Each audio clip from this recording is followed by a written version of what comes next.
ఏదైనా ఒక బండి ఆపాలన్నా కానీ ఎక్కడ ఆపలేరు. నిశ్చేత బండి మీకు ఎక్కడ ఆపలేరు అనే అవకాశం ఉండదు మనకి.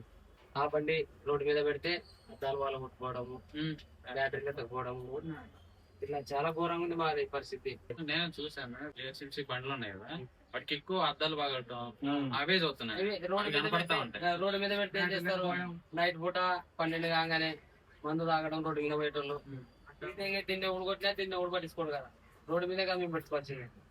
అద్దాలు బాగా కొట్టుకోవడము, దానికి బ్యాటరీలు తక్కువడం. అవసరమైతే వాళ్ళు ఆ నైట్ కూడా మేము ఊరు కావాలంటే పగలంతా పని చేసుకుంటాము, ఇంటికి వస్తాం. దాని టైర్లు టెబ్లీ టైర్లు తక్కువడము, లోపల ఏమన్నా జాకి ఉండే జాకెట్ తక్కువడం. అక్కడ సేఫ్టీ ఏమి ఉండదు. లోపల కెమెరాలు బయట కెమెరాలు లేవు. డంపింగ్ లోపల పెడితే సేఫ్టీ ఉంటది జర. ఆ డంపింగ్ లోపల ఒక 15 బండ్లు పెట్టుకుంటాం. మిగతా ఇప్పుడు ఈ సూడ సర్కిల్ లో దాదాపు 80 బండ్లు ఉన్నాయి. ఈ 80 బండ్లు ఒకటేసారి అక్కడ లోపల పెట్టుకునే కాదు. కొన్ని లోపల పెట్టుకుంటాం, కొన్ని బయట పెట్టుకుంటాం. అట్లాంటప్పుడు బయట దానికి భద్రత ఉండదు, లోపల వాటికే భద్రత ఉంటుంది.